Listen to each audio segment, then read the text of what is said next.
Bem-vindo para Jocum Praia. Meu nome é Peter.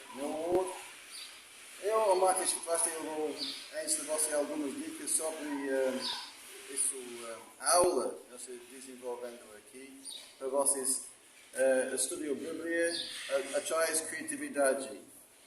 Vamos lá, eu vou olhar isso obra aqui, eu faço isso para uma base de Jocum em Salvador, mas para fazer isso eu preciso montar, isso, corda aqui para fixar e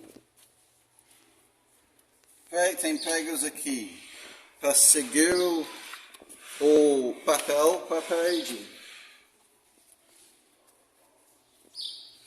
Porque isso é a maneira mais fácil para seguir o papel. Vem aqui, Dorothy. Tem a tensão. Eu coloco prego aqui.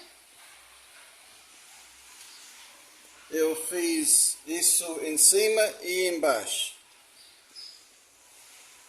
Pronto, pausa. Ok. Eu vou explicar. Antes eu fiz o panel lá em papel.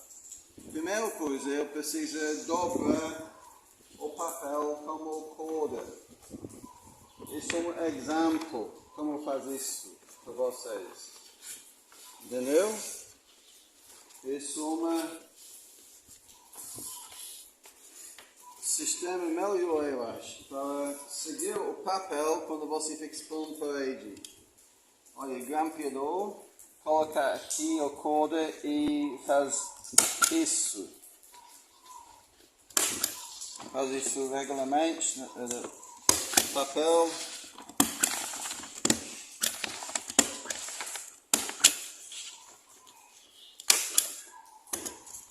Mas isso inteiro em cima, inteiro embaixo. Você faz isso em cima e embaixo o papel. Depende da quantidade dos metros que você está fazendo.